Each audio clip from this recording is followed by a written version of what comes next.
suara saya jelas, Bung Ling? Jelas Kak Edi. Oke, baik.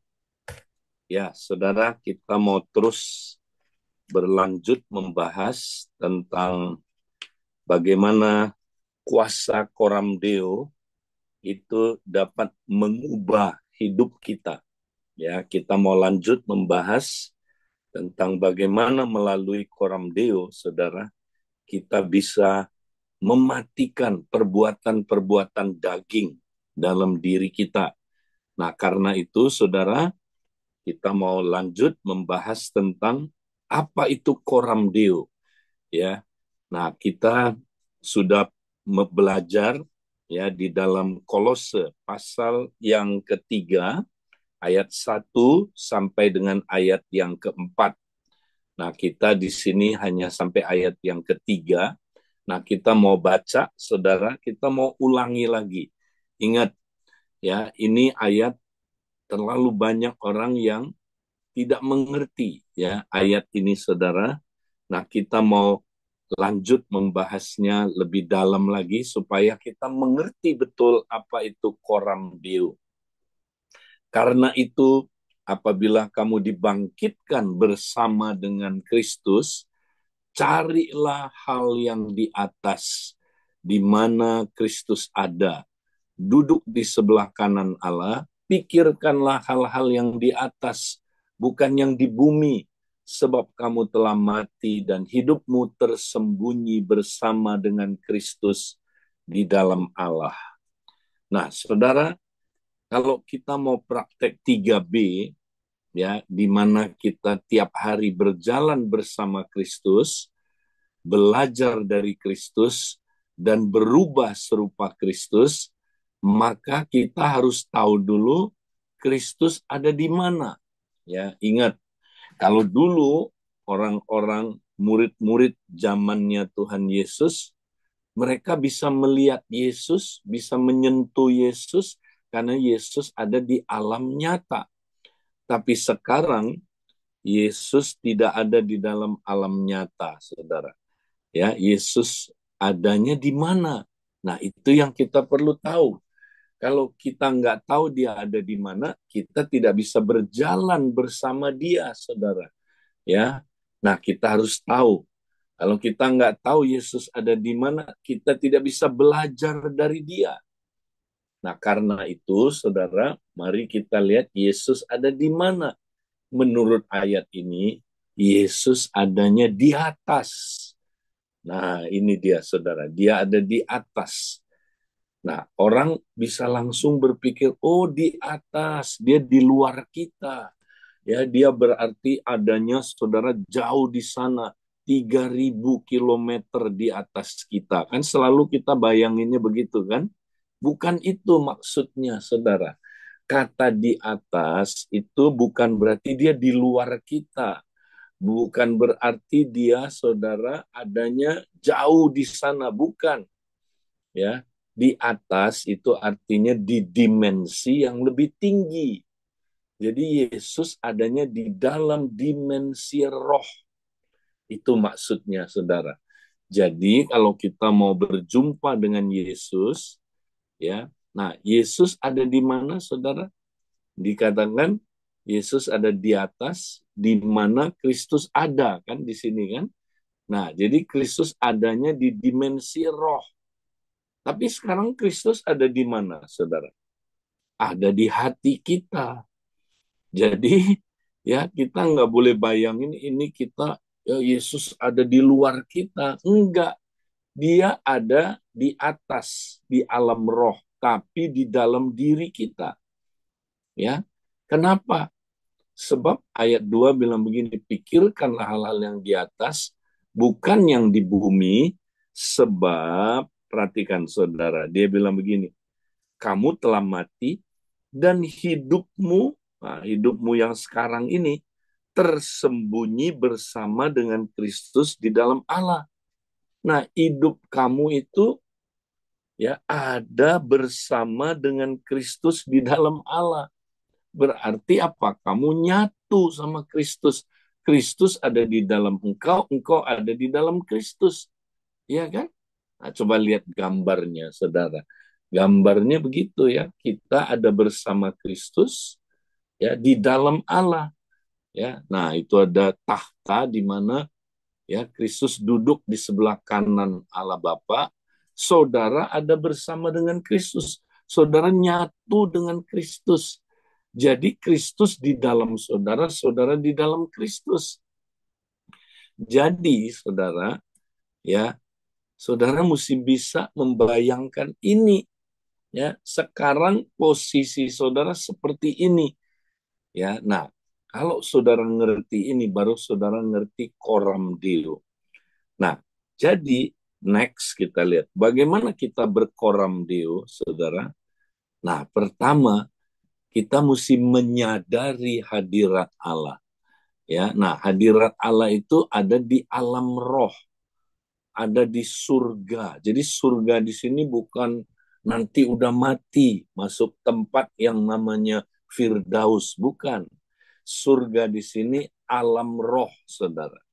Ya, di sini saudaraku, ya Kristus berada di alam roh, di atas. Nah itu. Jadi itulah artinya cari perkara yang di atas. Ya, jadi maksudnya ya masuk dan kita menyadari hadirat Allah. Ya, menyadari bahwa kita saudaraku ya sudah satu dengan Tuhan. Ya, kita satu dengan Kristus, saudara. Kristus ada di dalam kita, ya. Nah, jadi saudara, itu yang kita mesti sadari pertama, saudara. Nah, kedua, setelah kita sadari hadirat Allah yang ada di alam roh itu, pikirkanlah hal-hal yang di atas, bukan yang di bumi. Sebab kamu telah mati dan hidupmu tersembunyi bersama dengan Kristus di dalam Allah. Nah, saudara, kita disuruh apa, saudara? Terus-menerus pikirkan hal yang di atas, bukan yang di bumi. Nah, kenapa? Karena kamu telah mati dan hidupmu tersembunyi bersama dengan Kristus di dalam Allah. Jadi kita disuruh apa, saudara? Renungkan bahwa kita ini sudah mati. Ya, kita udah mati, saudara. Dan hidup kita adalah hidup yang baru seperti Kristus. Ya. Nah, hidup kita ini hidup seperti apa, saudara? Perhatikan. Hidup kita ini hidup yang tersembunyi bersama dengan Kristus. Wow. Jadi hidup kita yang baru ini beda, saudara. Hidup bersama Kristus. Jadi kita di dalam Kristus, Kristus di dalam kita, saudara. Hidup kita udah beda sekali sekarang. Hidup bersama dengan Kristus, ya. Nah, itu sebabnya ya kalau kita ada di alam roh, saudara, kita mesti mulai menjalani hidup bersama Kristus. Nah, sekarang apa artinya hidup bersama Kristus? Artinya, saudara, hidup kita nggak sendirian lagi, ya. Hidup kita sudah hidup bersama dengan Kristus. Nah, saya bacakan saudaraku Galatia, ya Galatia pasal yang ini saya belum taruh di sini ayat ini, ya Galatia pasal yang kedua ayat yang ke-19, saudara. Saya bacakan buat saudara. Nah, dibilang begini, saudara, ya ayat 19 atau ayat 20. Namun aku hidup, tetapi bukan lagi aku sendiri yang hidup. Ya, jadi aku tidak hidup sendiri lagi, ya, melainkan Kristus hidup di dalam aku. Hidupku yang kuhidupi sekarang dalam daging adalah hidup oleh iman dalam Anak Allah yang telah mengasihi dan menyerahkan dirinya untuk aku. Ya, jadi cara hidupku sekarang, aku katanya, ya, tetapi bukan aku sendiri yang hidup, melainkan Kristus yang hidup di dalam aku. Ya, jadi cara hidup yang baru ini, saudara, aku tidak hidup sendiri lagi, tapi Kristus yang hidup di dalam aku. Ya, inilah artinya hidup bersama Kristus. Nah, cara hidup yang demikian, saudara, berarti bagaimana caranya? Berarti kita mesti terus berkomunikasi dengan Kristus. Kita tiap hari mesti berjalan bersama Kristus. Ya, hidup ini hidup yang berbeda, saudara. Tidak boleh lagi hidup sendirian. Ya, nah, kebanyakan kita masih hidup sendirian, saudara.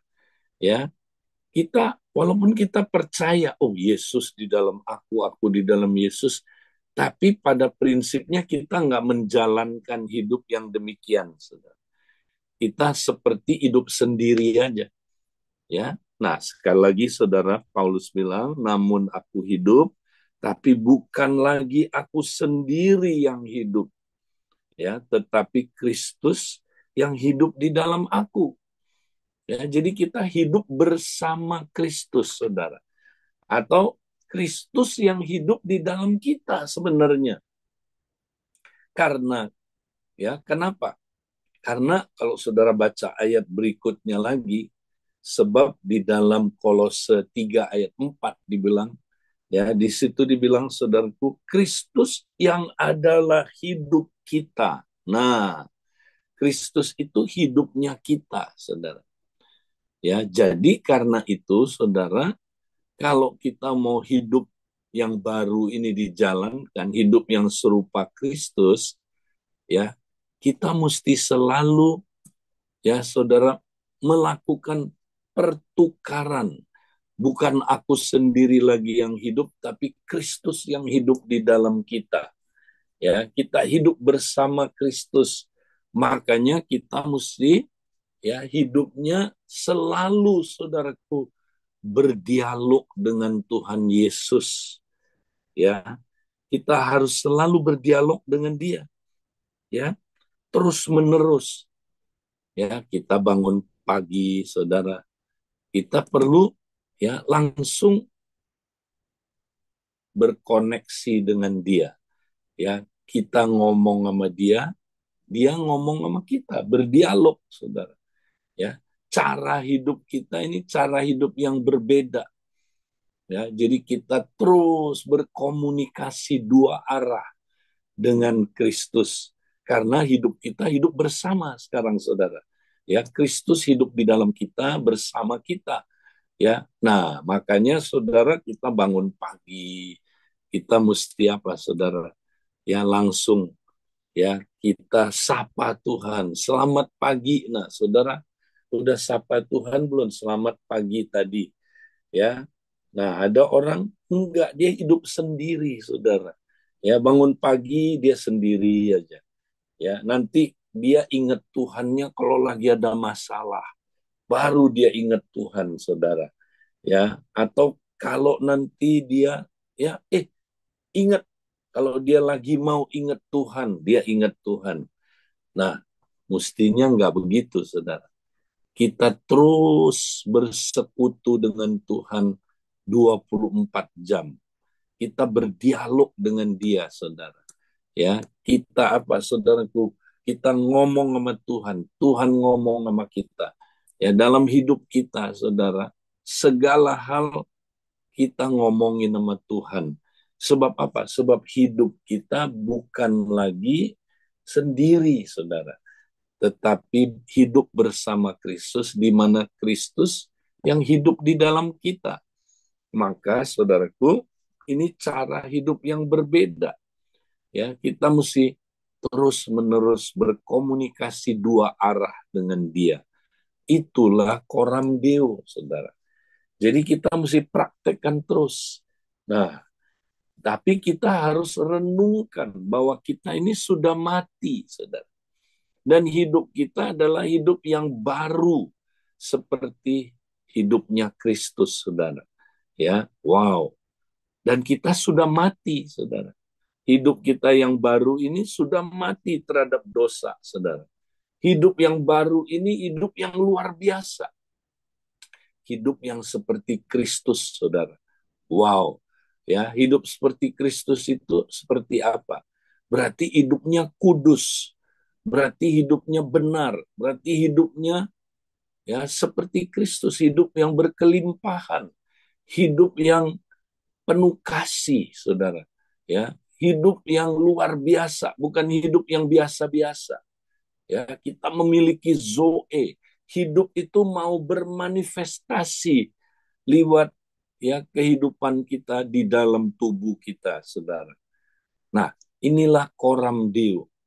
Ya, nah ini saudaraku kalau kita praktek coram Deo terus kata Paulus, apa berkatnya, apa akibatnya? Next kita lihat. Nah, akibatnya saudara, ya kalau kita terus praktek coram Deo, pertama saudara, kita dapat mematikan respon otomatis yang berdosa dalam tubuh kita. Ya, inilah manusia lama kita. Nah, itu ada di Kolose 3 ayat 5 sampai 11.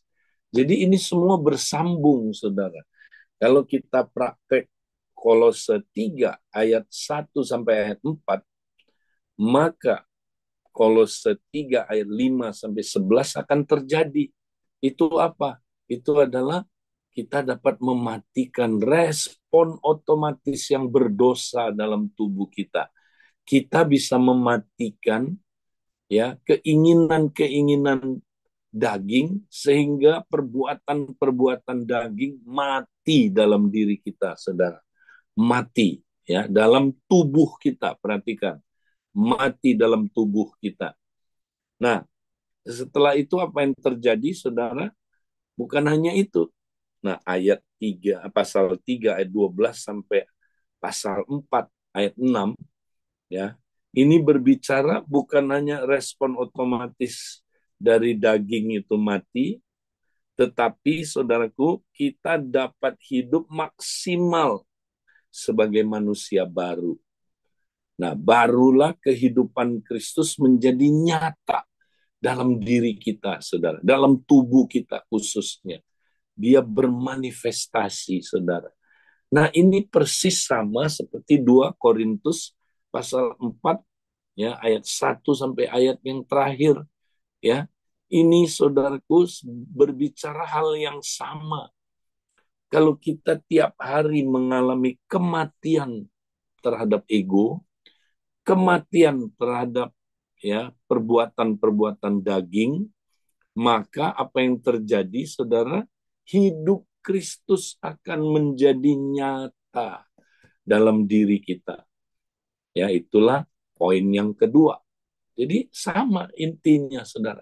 Kalau kita tiap hari ya mengalami kematian terhadap daging kita, saudara, ya di dalam tubuh kita ini, ya maka apa yang terjadi? Hidup Kristus mulai bermanifestasi dalam tubuh kita, ya. Nah, jadi makanya kita tiap hari harus mati terhadap perbuatan-perbuatan daging, saudara. Ya, nah itu sebabnya hari ini kita mau membahas poin satu saja. Bagaimana kita dapat mematikan respon otomatis berdosa dalam tubuh kita. Nah, karena itu kita hanya akan membahas satu ayat, beberapa ayat saja, ayat 5 sampai ayat 7 saja. Next, nah kita akan melihat bagaimana mematikan respon otomatis yang berdosa dalam tubuh kita, saudara. Nah, mari kita lihat, saudara, ayat 5 sampai ayat 7, Kolose 3. Karena itu, matikanlah dalam dirimu segala sesuatu yang duniawi, yaitu percabulan, kenajisan, hawa nafsu, nafsu jahat, juga keserakahan yang sama dengan penyembahan berhala. Semuanya itu mendatangkan murka Allah atas orang-orang durhaka. Dahulu kamu juga melakukan hal-hal itu ketika kamu hidup di dalamnya. Nah, saudara, Paulus bilang karena itu, nah karena itu apa, saudara? Itu ayat 3 karena kamu sudah mati, nah itu dia, karena kamu sudah mati, maka matikanlah dalam dirimu. Nah, kalau bahasa Indonesianya dalam dirimu, ya, sebenarnya dirimu di sini ya agak kurang tajam, saudara. Ya, tapi kalau saudara lihat dalam bahasa aslinya, dalam bahasa Inggris juga dalam AMD, Alkitab mudah dibaca, dibilang begini, jadi singkirkan hal-hal jahat yang kamu gunakan dengan tubuhmu. Ya, jadi dirimu di sini nih tubuhmu, saudara. Jadi ya karena kamu sudah mati, katanya ayat 3, matikanlah dalam tubuhmu segala sesuatu yang duniawi, yaitu percabulan, kenajisan, hawa nafsu, nafsu jahat, dan juga keserakaan. Ya, jadi kita disuruh karena kita udah mati, maka matikanlah dalam tubuh kita 5 hal ini. Nah, 5 hal ini nanti kita akan bahas. 5 hal ini adalah ya inilah keinginan-keinginan dan perbuatan-perbuatan daging, saudara. Ya, nah lalu dikatakan ayat 6, semua itu mendatangkan murka Allah. Kalau saudara melakukan hal-hal ini, murka Allah datang atas saudara. Ya, dahulu kamu juga melakukan hal-hal itu ketika kamu hidup di dalamnya. Nah, dahulu, ya, dahulu di sini kapan, saudara? Dahulu di sini adalah sebelum lahir baru. Jadi sebelum kita lahir baru, kita melakukan hal-hal itu. Ya, kita mempraktekkannya sebagai gaya hidup, perbuatan-perbuatan daging itu, saudara. Ya, dahulu. Ya, dan kamu hidup di dalamnya. Bergaya hidup 5 hal ini, saudara. Ya, saudara dikuasai sepenuhnya oleh keinginan-keinginan daging dan saudara melakukan perbuatan-perbuatan daging. Wow, ini membinasakan. Tapi itu dulu, kata Paulus. Sekarang berarti tidak lagi. Ya, sekarang kamu sudah mati. Itu sebabnya kamu bisa mematikan dalam diri kamu ya 5 hal ini, bisa. Kamu bisa matikan karena kamu sudah mati. Itu maksudnya Paulus. Ya. Nah, jadi 5 hal ini, saudara, bekerjanya itu di dalam tubuh kamu, di dalam tubuh.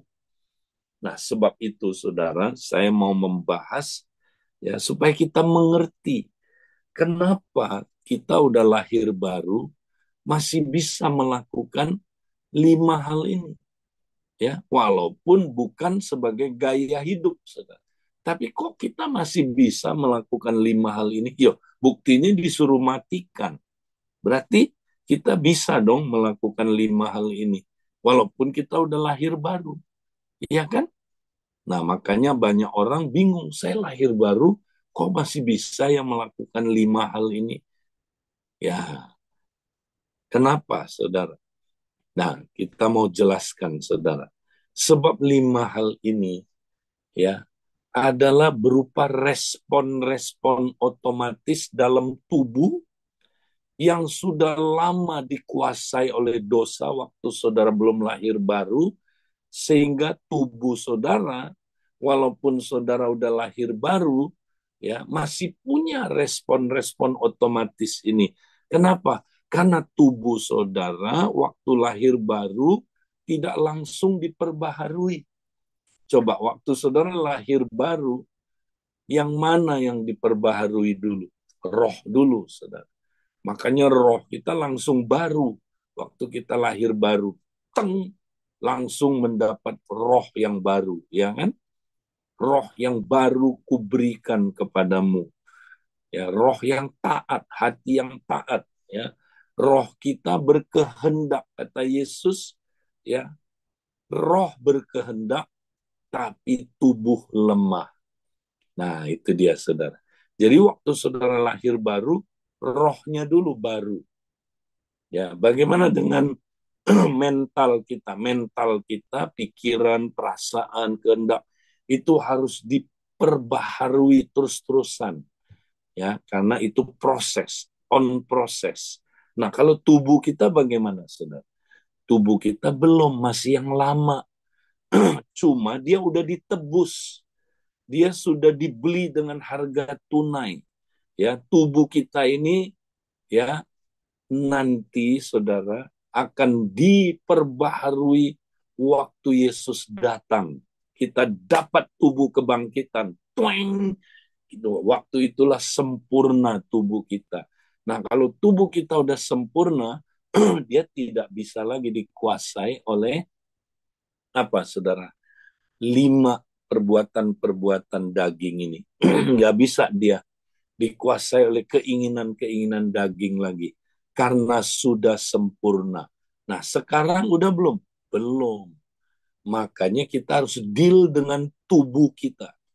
Ya, tubuh kita ini di dalamnya ada 5 keinginan daging ini, saudara. Ya, nah ini keinginan-keinginan ini sehingga menimbulkan perbuatan-perbuatan daging. Ya, nah bagaimana kita bisa, saudara, mengalahkannya? Pasti bisa. Kenapa? Karena orang yang udah lahir baru, saudara, ya, dia sebenarnya sudah mati, tubuhnya sudah mati, ya. Tinggal respon otomatisnya dihentikan. Nah, saya harus kasih ilustrasi supaya saudara mengerti, ya. Tubuh kita ini, saudara, sebenarnya dulu sebelum lahir baru miliknya siapa? Nah, kita miliknya Adam. Nanti saudara baca di dalam Alkitab, ya, di dalam uh, Roma pasal 5, ya. Kita ini ada di dalam manusia yang lama. Kepala kita dulu namanya Adam, ya. Nah, tubuh kita tubuhnya Adam, saudara. Ya. Jadi kita bersekutu dengan Adam dalam manusia lama. Ya, sekarang kita bersekutu dengan Kristus dalam manusia baru, saudara. Ya, nah berarti kita dulu manusia lama. Tubuh kita, ya, miliknya Adam. Ya, dan Adam mentransfer, ya, dosa kepada kita, saudara. Dosa asal dia transfer kepada kita. Bukan hanya itu, saudara. Ya, tubuh kita udah terlatih berbuat dosa. Nah, kalau tubuh ini dilatih terus berbuat dosa, saudara, di dalam tubuh kita ada respon otomatis. Ya, akhirnya tubuh kita otomatis berbuat dosa. Ya, nah, saya kasih contoh adalah seperti orang naik sepeda, saudara. Tahukah saudara belum, ya, tubuh kita itu bisa dilatih berbuat dosa, saudara. Ya, saya kasih contoh seperti orang naik sepeda, saudara. Ya, kalau orang naik sepeda, saudara, pertama, bagaimana caranya dia belajar naik sepeda? Dia harus punya ilmu dulu. Dia harus punya pengetahuan naik sepeda. Kemudian pengetahuan naik sepeda itu dipraktekkan berulang-ulang. Akhirnya, saudara, nanti tubuhnya dengan sendirinya bisa naik sepeda, saudara. Gak usah mikir lagi, dia otomatis. Ya kan? Waktu saudara belum belum menguasai naik sepeda, saudara harus berpikir mau belok kiri apa kanan atau remnya gimana. Tapi kalau udah kebiasaan, saudara, tubuh saudara dengan sendirinya, ya, bisa apa, naik sepeda. Gak usah mikir, ya kan? Kalau saudara udah jago naik sepeda, gak usah mikir lagi. Sambil bersiul, tubuh saudara jalan sendiri. Ya, sambil naik sepeda bisa mata jelalatan lihat kemana. Gak usah mikir, tubuh saudara otomatis. Nah, demikianlah dulu tubuh saudara waktu dalam manusia lama, ya, di dalam Adam. Adam, ya, mewariskan dosa asal dan saudara, tubuh saudara udah dilatih berbuat dosa, jadi otomatis berbuat dosa. Otomatis, saudara. Ya. Nah, lalu kita saudara ya, lalu supaya selamat kita harus mati saudara. Cara Tuhan menyelamatkan kita adalah dia mematikan manusia lama ini. Nah, caranya gimana? Dia putuskan hubungan kita dengan Adam. Berarti kepalanya dipancung, saudara. Dulu kita badannya Adam kan? Kita manusia lama dipancung, jebret, putus. Ya, kita nggak ada lagi hubungan dengan Adam. Ya, karena Kristus sudah mati di kayu salib, kita ikut mati bersama Dia. Nah, sekarang tubuh kita, saudara, bukan milik Adam lagi. Tubuh kita dicangkok ke dalam tubuh Kristus. Kita menjadi bagian dari manusia baru. Ya, manusia baru itu siapa? Tubuh Kristus, di mana kepalanya Yesus, kita badannya, saudara. Ya, kita adalah manusia baru sekarang. Ya, manusia baru itu korporat ya. Jadi kita sekarang ada di dalam Kristus, in Christ. Tapi saya mau tanya, tubuh kita udah baru belum? Belum. Masih yang lama. Maka tubuh kita masih ada respon otomatisnya, saudara. Seperti ayam, ya. Nah, saya suka ilustrasi. Ini pas banget, saudara bisa mengerti. Nah, ayam, saudara, kalau kepalanya dipotong, ya, saya mau tanya saudara, ya, dia dia langsung apa masih bergerak nggak? Bergerak, ya, dia keleper-keleperan, saudara. Nah, saya mau tanya saudara, ayam ini sebenarnya sudah mati atau belum? Sudah mati, palanya udah putus, matilah. Ya, ayam ini saudara, walaupun sudah mati, tapi masih bergerak nggak? Masih. Iya kan, geleper-geleper itu masih bergerak. Nah itu apa? Itulah respon otomatis, saudara.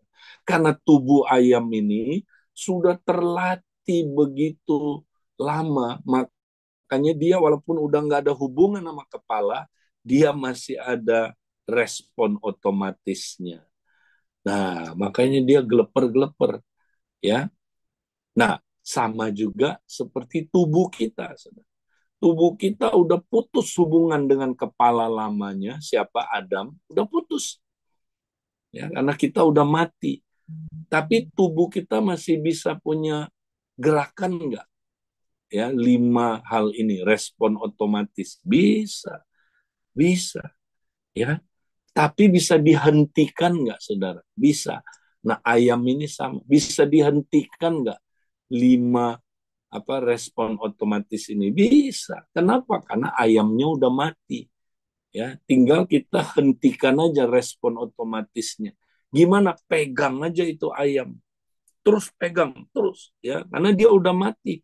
Karena kalau dia udah mati, tinggal kita pegang aja, hentikan. Nah, itulah matikan dalam tubuh ayam ini. Ya, karena dia udah mati. Nah, nanti dia juga berhenti, Saudara. Nah, sama dalam hidup kita. Karena kita sudah mati, ya, maka tubuh kita bisa di saudaraku, kita bisa lakukan sesuatu untuk menghentikan 5 hal ini dalam tubuh kita. Bisa. Nah, mari kita lihat ayat berikutnya, saudara. Bukan ayat berikutnya, dalam TSI, ya, PowerPoint berikutnya kita lihat, ya, TSI, ya, kita lihat, ya, next tadi PowerPoint berikutnya, ya. Nah, kita baca, saudara. Ini bagus sekali. Jadi cara kita mati terhadap 5 hal ini, saudara, gimana caranya? Karena itu, yakinkanlah dirimu masing-masing dengan kesadaran ini. Karena itu karena apa, saudara? Karena ayat 3. Ya, karena kita sudah mati, ya, itu ayat 3 kan kita sudah mati. Karena kita sudah mati, yakinkanlah dirimu masing-masing dengan kesadaran ini.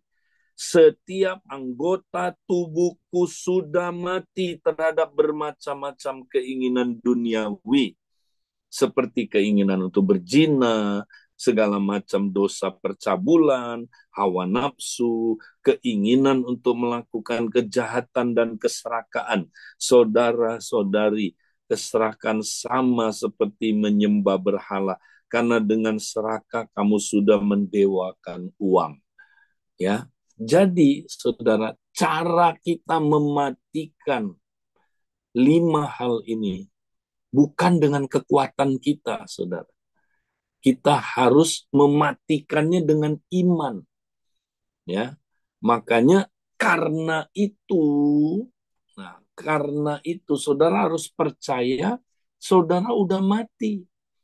Karena Yesus sudah tebus tubuh saudara, ya, dia sudah bayar harga saudara, dan saudara sudah mati, saudara udah nggak punya hubungan sama Adam, saudara udah nggak punya kepala yang lama, ya.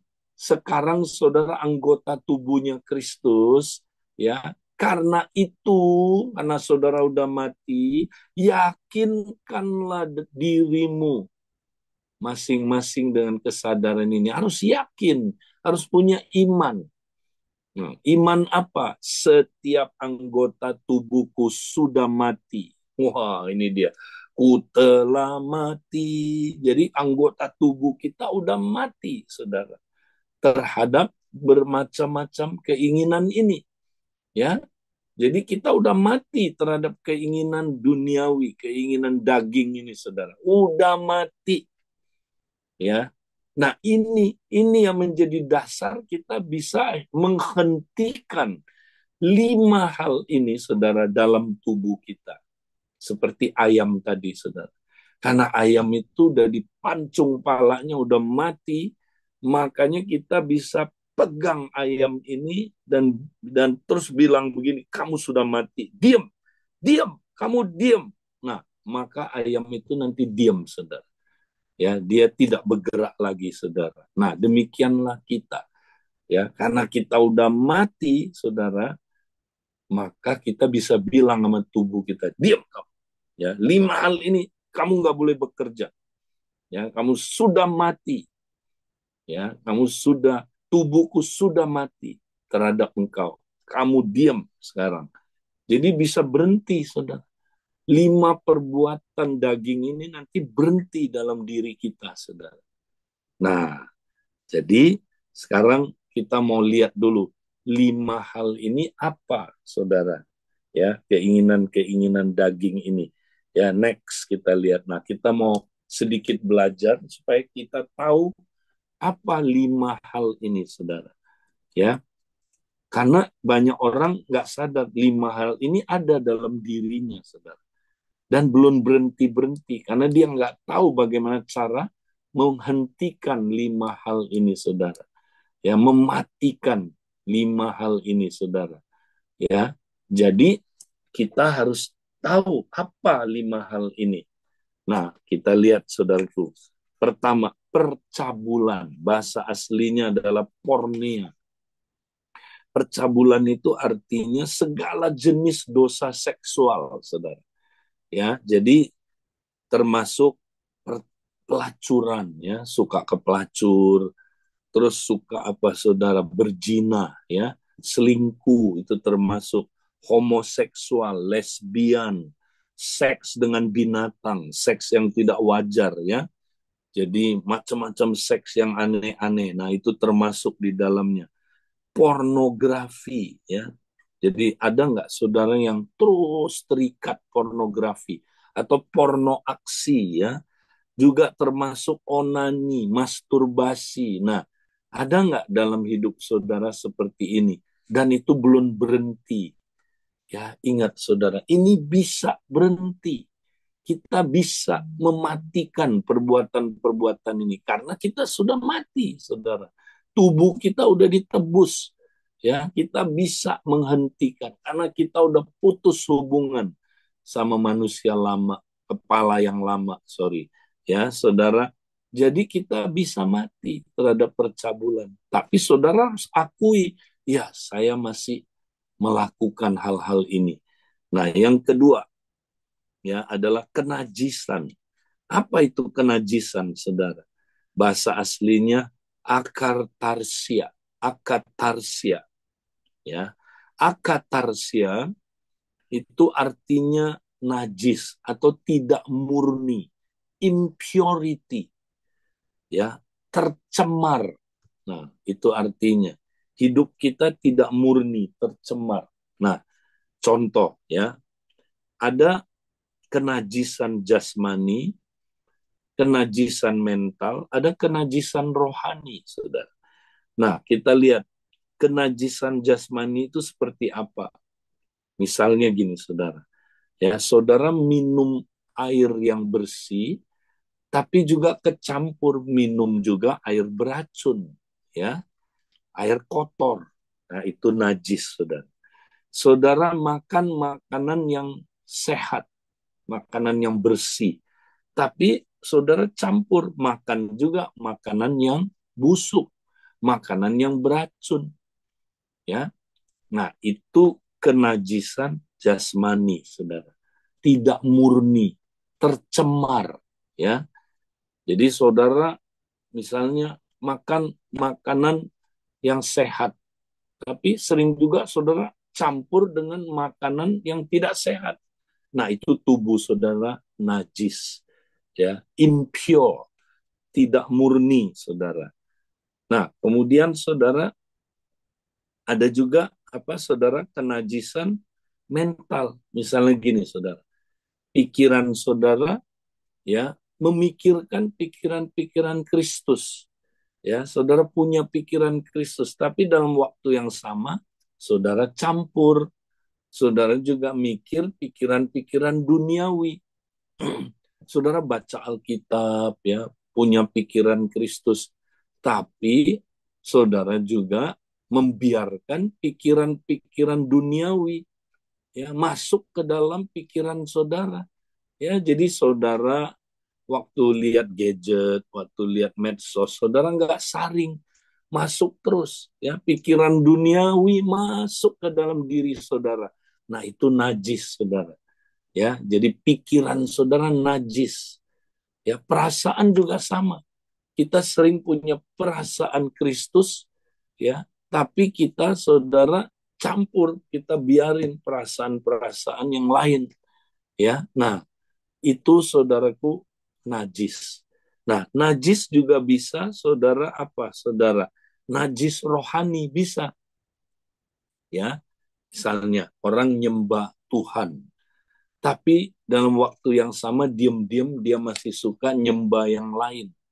Ya, dia punya berhala, ya, dia, ya, ibadah hari Minggu, saudara. Ya, dia praktek ibadah, nyembah Tuhan, tapi dia juga masih suka ke dukun, masih suka kuamnya, masih suka, saudaraku, ya, konsultasi sama orang pinter, ya, masih suka, saudaraku, pakai jimat, ya. Kalau ada masalah dia carinya dukun, ya, saudara. Nah, ini menduakan Tuhan. Ini kenajisan rohani, saudara. Jadi itu artinya kenajisan di sini. Ya, nah, yang ketiga, saudara, ya, hawa nafsu. Nah, hawa nafsu ini apa? Pathos. Hawa nafsu itu pathos. Pathos, saudara, itu artinya nafsu secara jasmani lebih banyak, ya, saudara. Jadi artinya gini, saudara, kita dikendalikan oleh apa, saudara? Ya, oleh keinginan-keinginan untuk makan, ya, terus apa, saudara? Seks, ya, apalagi, saudara, ya, tidur, rasa aman, rasa nyaman, ya, kita dikendalikan oleh itu. Ya, misalnya gini, saudara, ya, ada orang, ya, makan untuk hidup. Nah, kalau makan untuk hidup kan baik. Kita perlu makan supaya bisa hidup. Tapi ada orang hidup untuk makan. Nah, kalau hidup untuk makan, itulah nafsu, saudara. Ya, kita perlu seks dalam arti kata, dalam apa, saudara? Dalam kaitan suami istri, konteks suami istri perlu. Tapi kalau seks digunakan di luar konteks suami istri, dan kita memuaskan diri kita dengan seks, nah itu hawa nafsu, saudara. Ya, jadi ada orang ya khusus, saudara, pikirannya seks terus. Dia hidup untuk memuaskan dirinya dengan apa? Ya, dengan seksual ini, saudara. Nah, itu nafsu itu, saudara. Hawa nafsu, ya. Jadi dia terus kalau lihat perempuan dia sengaja lihat itu untuk menikmatinya dan untuk apa, saudara, memuaskan hawa nafsunya, ya, sampai dia akhirnya, saudara, ya udah puas tapi kemudian dia lakukan lagi besok terus, ya dia lakukan terus. Nah itu hawa nafsu, saudara, ya. Hawa nafsu juga bisa dalam bidang apa, saudara, ya bidang keamanan dan kenyamanan. Ya kita memang nggak salah punya rasa nyaman, aman, nggak apa-apa. Ya, tapi kalau itu yang menguasai kita, ya kita selalu ingin nyaman, selalu ingin aman, sampai itu menguasai kita, nah itu hawa nafsu. Ya, makanya ada orang yang dikuasai oleh hal ini. Ya, dia nggak bisa itu, saudara, kalau misalnya diajak mission trip yuk, dia nanyanya selalu aman nggak ya nanti di sana ya, nyaman nggak ya, nah itu dia nggak bisa. Ya kalau sekali-kali tidak nyaman itu dia nggak bisa. Ya dia selalu kalau pergi mesti punya hotel yang, ya hotel yang bagus, tempat tinggal yang bagus, makanan yang enak, ya dia selalu mikir itu, saudara.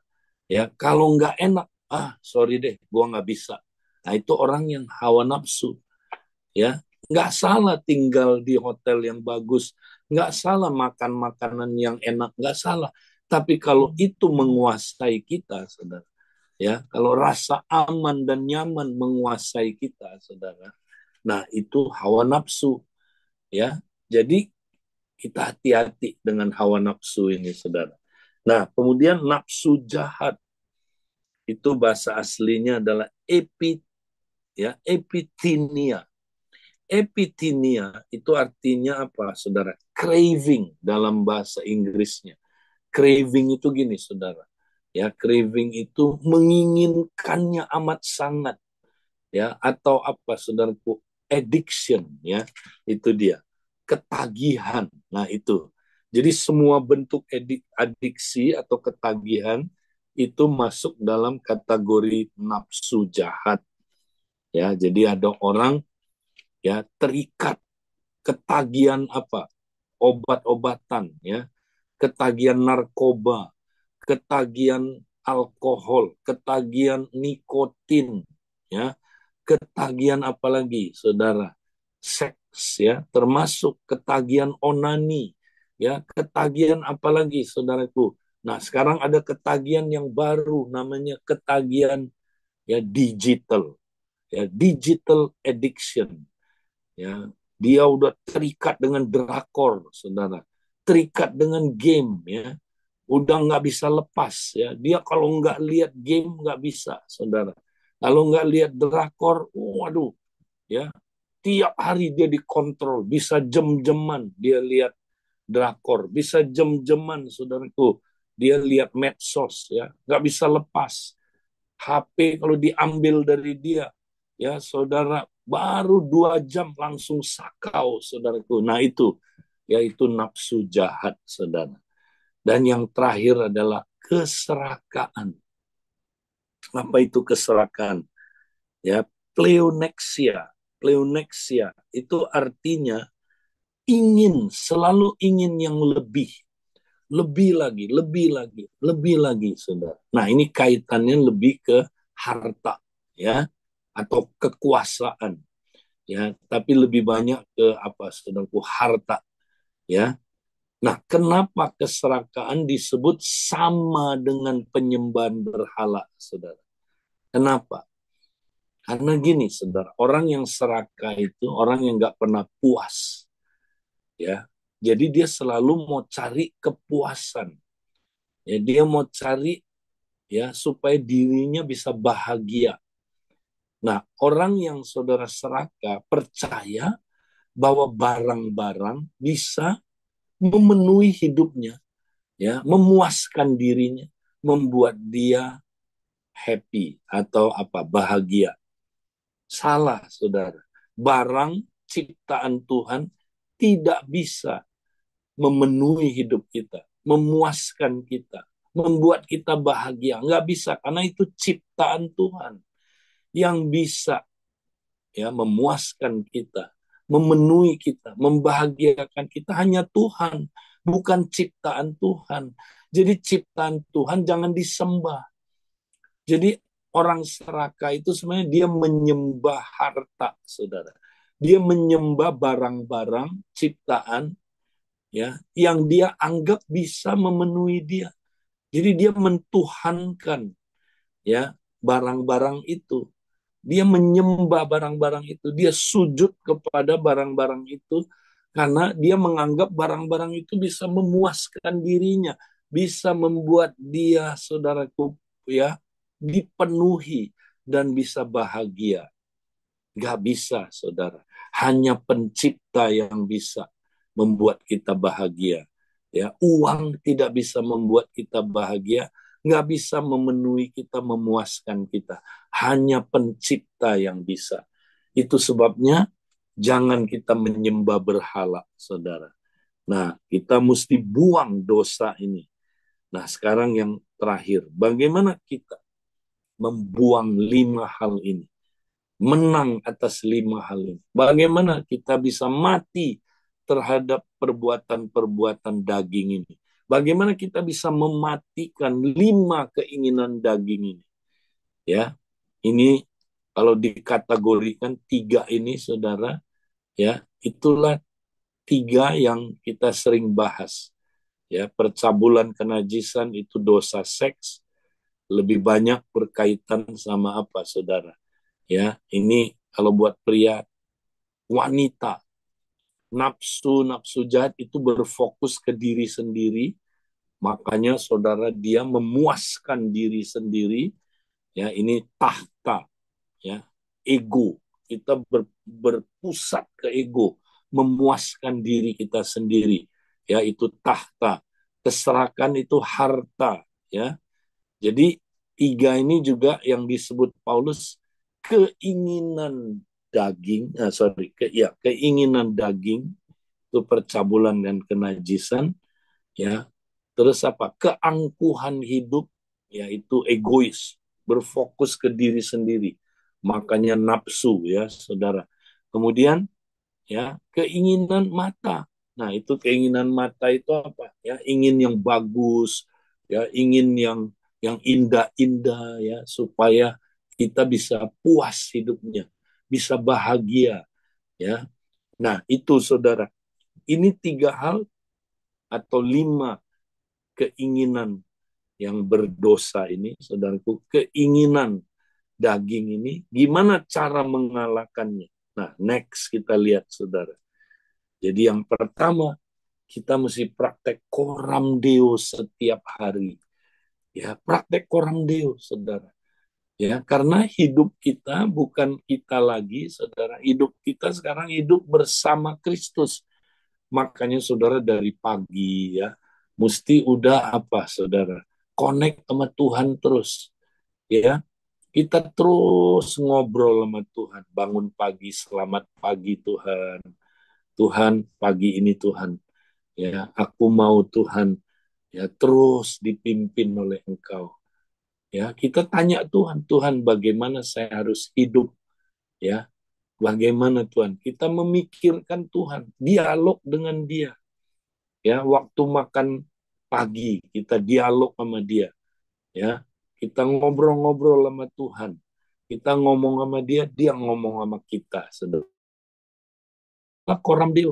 Ya, kemudian saudara, ya siang, makan siang, kita juga nanti ngobrol. Ya, waktu kita saudara makan malam nanti kita ngobrol sama dia. Ya, waktu kita nyetir saudara di mobil, kita terus komunikasi sama dia. Karena hidup kita udah berbeda. Hidup kita ini hidup bersama Kristus, bukan hidup sendiri lagi. Nah, kita banyak Yesus udah di dalam kita, tapi kita nggak pernah ajak dia ngobrol. Seolah-olah kita hidupnya sendiri. Nah, orang yang kayak begitu nggak bisa mengalahkan saudaraku kedagingan, nggak bisa. Kita mesti terus, saudaraku, punya komunikasi dua arah dengan Tuhan. Koram Deo tiap hari. Ya. Nah, habis itu yang kedua, persembahkan tubuh saudara setiap hari kepada Tuhan. Persembahkan. Karena problem saudara ada di tubuh. Jadi saudara bilang, Tuhan, tubuhku ini Tuhan. Ya, aku persembahkan kepada Engkau sebagai korban yang hidup, yang kudus, yang berkenan kepada Engkau. Ini milikmu Tuhan, tubuhku ini. Ya, Tuhan, Engkaulah yang mampu mematikan perbuatan-perbuatan tubuhku Tuhan.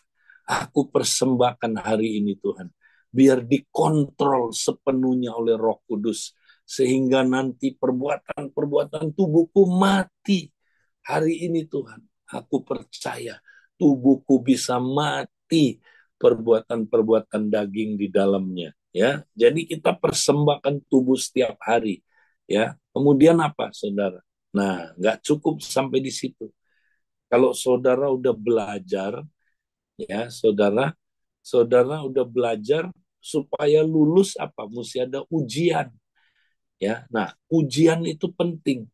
Makanya nanti tubuh saudara mati perbuatan-perbuatan dagingnya kalau saudara terus menghadapi pencobaan atau ujian. Ya, karena lewat menghadapi pencobaan dan ujian barulah nanti ya apa saudaraku tubuh itu berhenti dia saudara terhadap 5 hal ini ya. Nah, bagaimana caranya? Ya, hadapi pencobaan dan ujian supaya kita bisa praktek.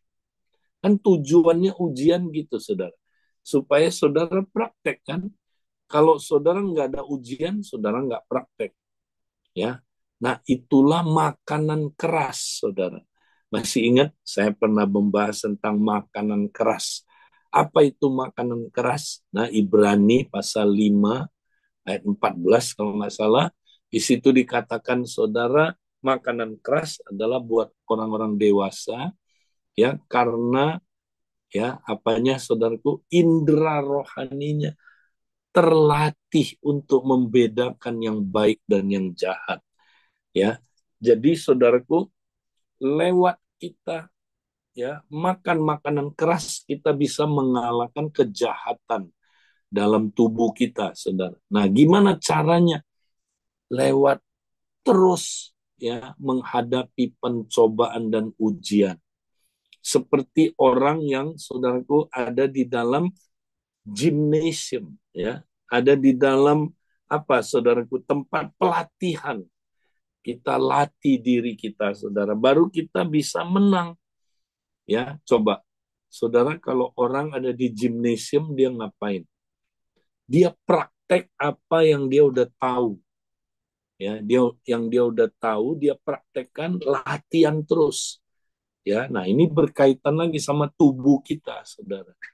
Ya, kalau tubuh kita dilatih terus, ya, nanti tubuh kita membentuk respon otomatis yang baru, saudara.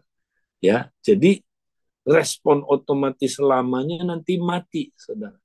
Terbentuk tubuh kita punya respon otomatis yang baru, saudara.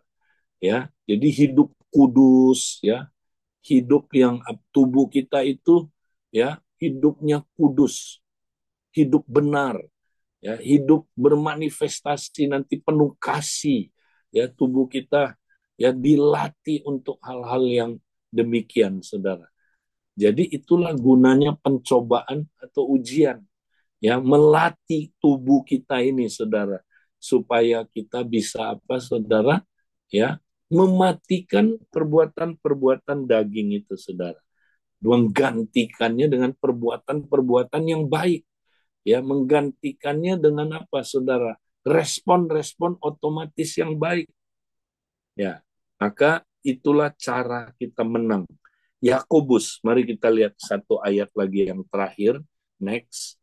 Nah, kenapa kita mesti ngalamin pencobaan dan ujian? Karena kalau nggak ada pencobaan dan ujian, kita nggak ada sparing partner, saudara. Ya, itu sama kayak orang, ya, kalau di gym, saudara. Coba kalau orang mau misalnya mau belajar tinju, saudara. Bagaimana dia menguasai, saudaraku, teknik tinju itu? Dia mesti masuk ke gym, latihan terus. Nah, latihannya apa? Dia mesti ada sparing partner, saudara. Kalau enggak, ya, dia enggak bisa jadi apa, saudara, pemenang. Dia mesti berantem sama sparing partnernya, saudara. Nah, sama, saudara. Untuk membentuk, ya, respon otomatis yang baru, ya, respon otomatis apa, saudaraku, manusia baru, dan respon otomatis yang lama mati, kita mesti menghadapi oponen kita, mesti menghadapi musuh-musuh kita, mesti menghadapi apa, saudaraku, lawan tanding kita.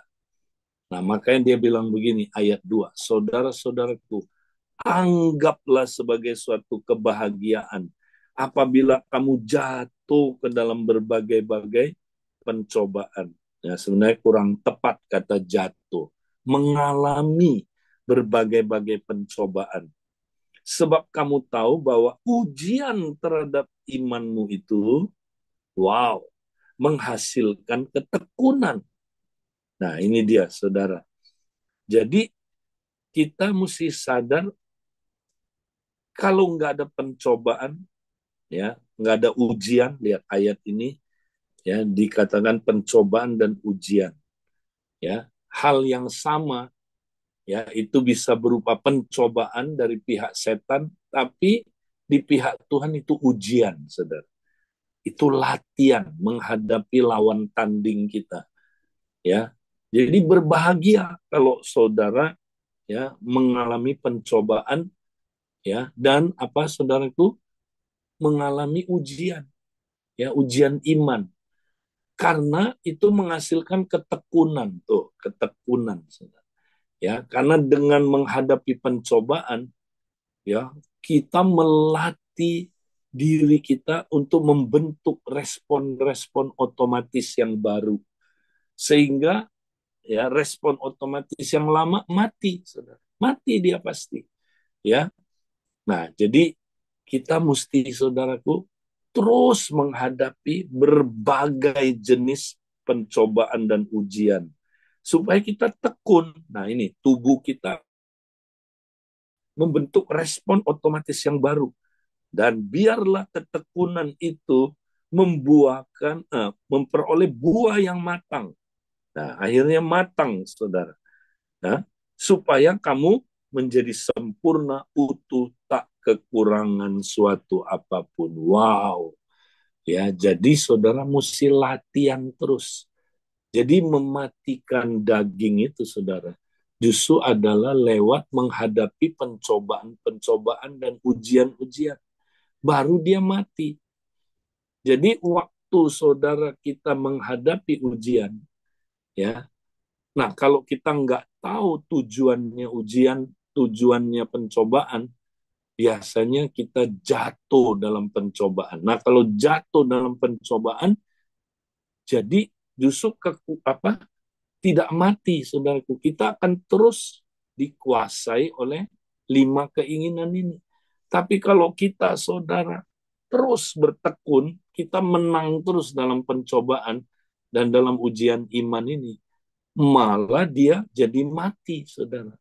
5 hal itu mati, ya. Dan kemudian, saudara, kita bisa membentuk respon otomatis yang baru. Tubuh kita terlatih untuk, ya, apa, saudara, berbuat yang sebaliknya dari yang 5 hal ini.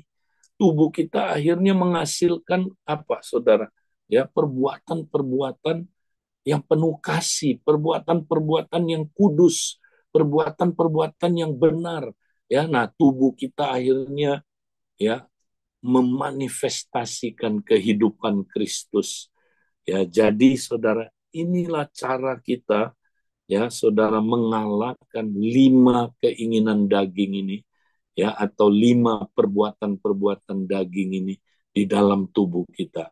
Puji Tuhan, itu yang saya mau sampaikan. Nah, saya berdoa supaya saudara, ya, bisa mempraktekkan ini. Coba dibahas di dalam kompak saudara, ya. Saudara masih nggak dikuasai oleh, ya, atau masih melakukan 5 hal ini, ya. Coba diskusikan, ya, bagaimana kita mengalahkannya, saudara, dan mulai praktek. Puji Tuhan. Tuhan memberkati. Saya kembalikan ke teman-teman yang bertugas. Silakan. Wow, Kak Edi bener-bener bikin saya toeng toeng toeng nih Kak Edi. Iya, jadi yang pertama sekali saya baru sadar gitu ya. Padahal baca ayat ini sering banget gitu. Bahkan kadang hafal di luar kepala gitu Kak Edi. Yang tentang Hmm, saya bukan hidup lagi sendiri, ya, tetapi Kristus yang hidup di dalam saya.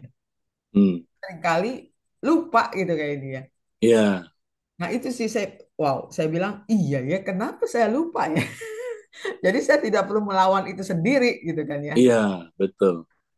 Nah, Betul. Kak Edi, saya mau tanya nih, kalau sekarang kan zaman sekarang kebanyakan mungkin kita berpikir bahwa medsos. Jadi gini, kebanyakan orang sekarang tanpa sadar itu dikuasai oleh medsos, ya kan ya. Ya, Banyak banget kita lihat-lihat medsos, IG segala macam gitu kan ya. Nah, eh, jadi mungkin mungkin nggak Kak Edi, jadi respon otomatisnya itu jadi kacau gitu loh.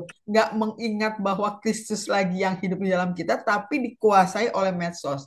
Dan ya, banyak juga kan yang dikuasai oleh ini loh kayak di keuangan ya, pinjol. hmm, Nah itu loh kayak di. Nah ya, ya, ya, itu ya. yang Jadi sekarang ini, betul. Kalau saya menyikapinya gini, jadi waktu waktu kita nganggur juga, atau waktu kita sedang sedang rekreasi, ya, misalnya kita mau lihat medsos. Nah, kita harus bersama Kristus melakukannya. Jadi kalau saya sambil tinggal di hadirat Tuhan, sambil ngobrol sama Tuhan Yesus, lihat medsos itu supaya apa? Supaya kita disaring, ya kan, apa yang kita lihat. Nanti Kristus bisa ngomong sama kita, hati-hati nih. Ya, hmm, saya pernah lihat film misalnya, ya. hmm, Lihat film nggak salah kan sebenarnya kan. Nah, hmm, waktu kita nonton, tapi kita nonton di hadirat Tuhan. Nah, hmm, tiba-tiba itu Tuhan ngomong, ini pikiran duniawi nih, mau masuk ke kamu. Jangan kamu tercemar, misalnya, ya. hmm, Nah, jadi kita akhirnya, ya, bisa tersaring. hmm, Dan kita jadi nggak ketagihan. Ya, Tuhan ingetin kita, kamu jangan ketagihan ini. hmm, Ya, jadi bukan nggak boleh melihat medsos, tapi ada orang ketagihan kan. hmm, Jadi akhirnya cemar, pikirannya cemar, ya. Nah, hmm, itu dia susah berubah itu. Ya, juga, nah, dengan lewat, kalau kita nggak mengalahkan keinginan daging kita, hmm, ya, khususnya misalnya keserakaan itu, ya, keserakaan itu. Nah, itu akhirnya membuat orang, ya, pengen cepet, apa-apa itu pengen cepet, cepet kaya misalnya, ya. Nah, hmm, itulah banyak orang kalau cinta uang, makanya dia gampang jatuh ke dalam hutang, ya kan? Jatuh ke dalam, udah gampang apa-apa, ya udah pinjem aja, ya. hmm, Udah mentok, dia nggak bergantung sama Tuhan, ya hmm, kan? Sebenarnya kalau kita bergantung sama Tuhan, belajar bergantung. Enggak, saya tidak mau minjem lagi. Udah hmm, banyak, ya kan? hmm, Tapi saya mau belajar, Tuhan. Tolong saya, Tuhan, dalam keadaan seperti ini. Masa Tuhan nggak nolong kita? Karena hidup kita sekarang hidup di dalam Kristus, kan? Dan Kristus yang hidup dalam kita, masa dia nggak nolong kita? hmm, Ya kan? Nah, nanti dia bisa tolong kita. Sehingga kita nggak terjerumus lebih dalam lagi ke dalam pinjol misalnya. Ya, dan akhirnya hidup gali lobang, tutup lobang, gali lobang, tutup lobang. hmm, Ya, hmm, nah, jadi teman-teman yang ada kesulitan dalam keuangan, Hmm. ya, mari kita terus serahkan nama Tuhan Yesus. Ya, kita nggak punya solusinya. Kita manusia terbatas, tapi Kristus yang hidup di dalam kita. Jadi kita jalanin hidup yang baru, cara hidup yang baru. Jangan hidup sendiri lagi, tapi Kristus yang hidup di dalam kita. Nah, itu memang takes time ya. Kita perlu praktek terus. Ya, itu mungkin ya. Ya, terima kasih Kak Edi.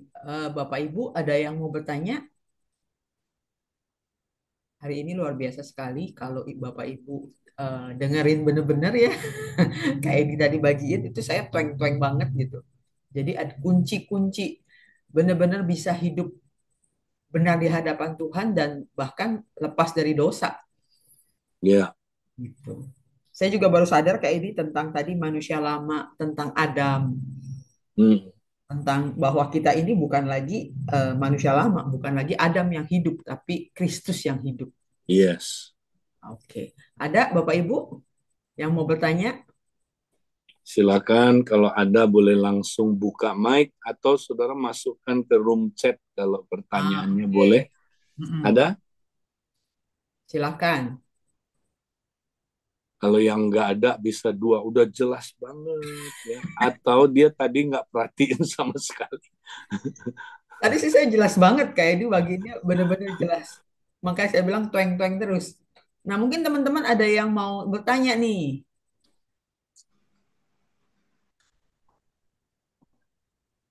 Oke, ini ada siapa ini? Didi. Dodi ya. Didi, Dedi, silakan. Ya, Dedi ya. jadi Silakan, Ded. ya mungkin hal yang saya tangkap dari ini bagaimana kesadaran kita akan Tuhan ya. Eh, Dulu saya pernah baca juga ada buku eh, Metanoia terbitkan ya, dialog dengan Tuhan dan Iya. konseling dengan Tuhan ya. Tapi sudah saya baca prakteknya yang seringkali lupa ya. Ya. Nah, ini sebetulnya hal yang penting ya buat setiap kita dialog dengan Tuhan. Seringkali kan kita satu arah terus ya. Mungkin Hmm. jadi akhirnya suatu hal yang jadi bukan jadi satu apa ya, hubungan yang terkoneksi dengan Bapak ya, gitu ya Hmm. dengan. Nah, nah jadi ketika ada permasalahan saya belajar untuk apa dialog dengan Tuhan kayak gitu. Ya, Hmm. beberapa waktu belum lama ya, saya ada sakit di mulut ya.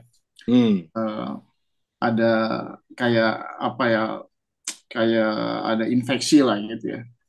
Dan saya mulai pikiran tuh mulai kemana-mana. Ya. Apalagi kakak saya itu eh, meninggal di ya gara-gara dari infeksi di gigi kayak di. Hmm. Nah, mulai kepikiran tuh kayak di, wah ini ada apa-apa nih ya. Jadi mulai kepikiran dan saya mulai pada saat itu saya dialog dengan Tuhan ya. Ya. Saya percaya bahwa pikiran-pikiran itu bukan dari Tuhan ya.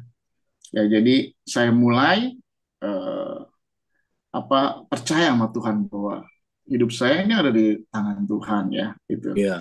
Dan mulai pada saat itu ya mulai saya percaya kayak dan memang tetap diobati juga dan saat ini sudah pulih ya kayak ya. Bahkan dulu pun saya juga belajar untuk selalu dialog dengan Tuhan ya. Waktu kaki lagi digantung dia 2 minggu di rumah sakit Hmm. patah ya, patah tulang, saya sempat, Tuhan sakit banget nih gitu, dan Tuhan sempat tunjukkan bagaimana dia dipaku di kayu salib ya, itu tanpa antibiotik, saya masih pakai ada antibiotik di rumah sakit.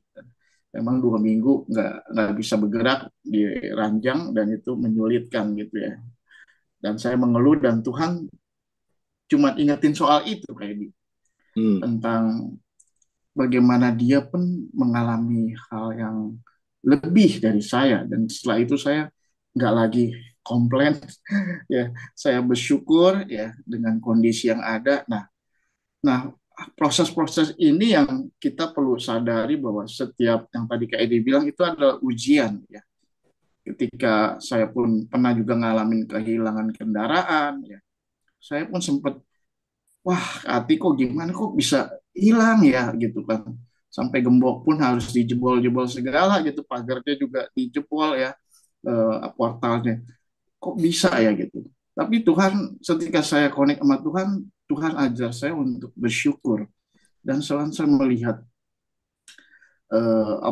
kondisi itu untuk selalu mengucap syukur ya, Hmm. merelakan. Bahkan kalau sempat sampai ada dipertemukan atau gimana, saya belajar untuk berespon benar juga ya gitu. Bagaimana kalau orang seperti itu mungkin ya, saya lihat ada hal yang menunggangi mereka gitu ya, menunggangi dia untuk sampai dia karena perbuatan jahatnya gitu. Nah, hal-hal yang ini yang kita perlu sadari gitu ya dia, bagaimana Ya, dia itu penting ya betul. Nah, untuk menjalani kehidupan. Ya, jadi kan intinya tadi gini, dulu eh, dulu Dedi praktekin itu konsisten, tapi seringkali kita lupa lagi kan, kita nggak praktekin lagi. Nah, jadi ini memang adalah yang disebut pemuritan ya. Kita mesti terus konsisten belajar ya, berjalan bersama Kristus tiap hari, belajar dari Kristus tiap hari, maka kita baru bisa berubah serupa Kristus. Nah, gimana kita bisa konsisten 3B ini? Ya, nah, seringkali kita ya udah lupa. Kita mungkin pernah mempraktekkan sedikit-sedikit bagian itu, tapi seringkali kita nggak konsisten. Nah, makanya dalam pemuritan, kita praktekkan ini supaya konsisten. Nah, saya dorong saudara pakai materi ya, pemuritan dalam persahabatan yang sudah ada di dalam apps kita. Pakai itu dalam pemuritan ya, karena itu kita dituntun tiap hari bagaimana kita berjalan bersama Kristus. Jadi kita dituntut konsisten ya, tiap hari saudara udah ngucapin selamat pagi nggak sama Tuhan ya, kalau lagi makan pagi ingat Tuhan nggak, berdialog dengan dia nggak ya, waktu makan siang gitu nggak, waktu makan malam gitu nggak, kita diingatkan, itu materi kita dituntun ya. Nah terus waktu kita di mobil atau di motor mau ke kantor, kita dialog nggak sama Tuhan. Nah itu mesti dibangun kan tiap hari kan.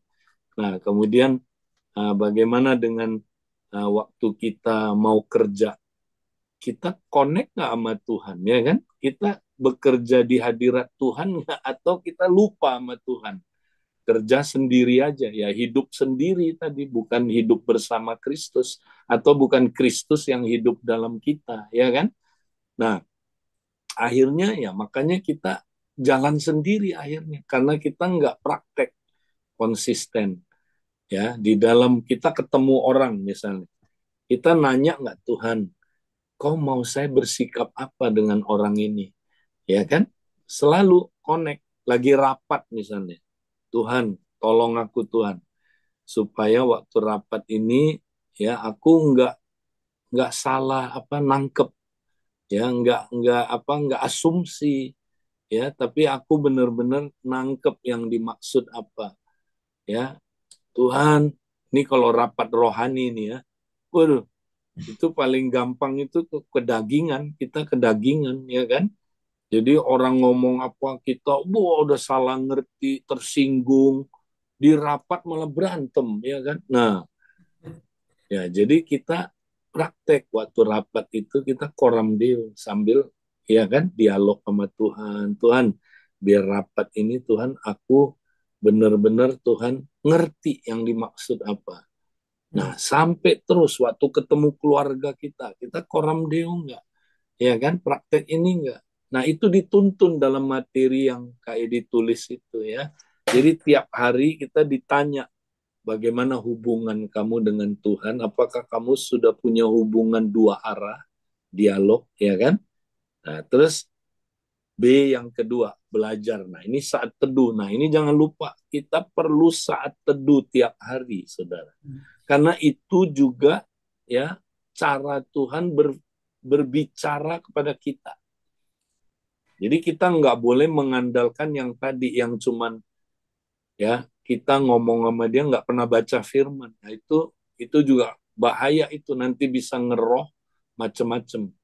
Jadi tiap hari kita mesti baca firman. Karena Tuhan paling banyak bicara sama kita itu lewat firman. Nah, itu yang kita mesti tiap hari lakukan saat teduh ya.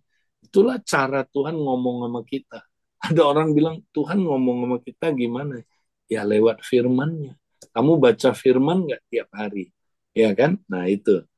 Ya, terus nah, kita juga dituntun perubahan-perubahan. Gimana ngalamin perubahan B3-nya? Ya, tiap hari nggak kamu mengalami kematian terhadap ego, ya kan? Nah, kalau nggak mati terhadap ego, nggak keluar kehidupan Kristus. Nah, di materi itu sudah komplit. Pakai materi itu tiap hari. Nah, buat pemula saya dorong ya untuk membangun kehidupan 3B ini. Ya, kita perlu apa? Ya, kita perlu namanya kickstart. Kickstart itu gini, saudara.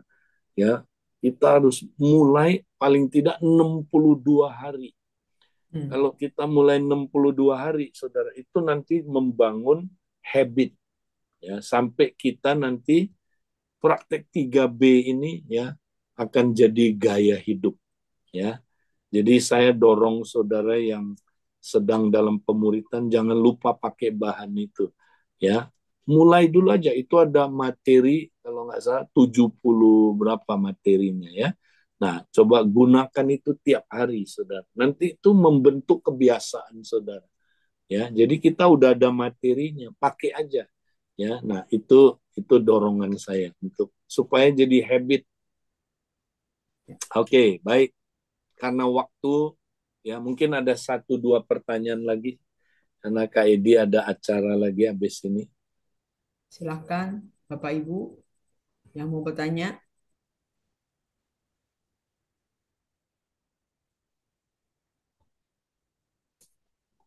Oke, baik. Ya. Kalau tidak ada, nanti saudara bahas ya di kompak. Ya, bagaimana kita mempraktekkan ini. Baik, puji Tuhan, saya doakan dan saya akan live dulu. Tuhan berkati semua kami yang sudah Tuhan mendengar firman-Mu Tuhan. Kami mau jadi pelaku firman-Mu. Saudara-saudara, terimalah berkat dari Allah Bapa, cinta kasih dari Tuhan Yesus, persekutuan dalam Roh Kudus menyertai saudara sekarang sampai selama-lamanya. Amin. Tuhan berkati saudara. Terima kasih Kak Edi. Thank you, Kedi. Terima kasih Dedi. Terima kasih semuanya. Kasih Kak Edi. Dedi. Ya, teman-teman yang Terima belum kasih Pak follow Edi juga. pengajaran yang tadi Kak Edi sebutkan itu, tinggal download dari App Store, cari Abah Love Industry, nanti ada pengajaran. Nah, di dalamnya ada tentang pemuritan lewat persahabatan. Ya. Oke, terima kasih. Sampai ketemu lagi hari Senin.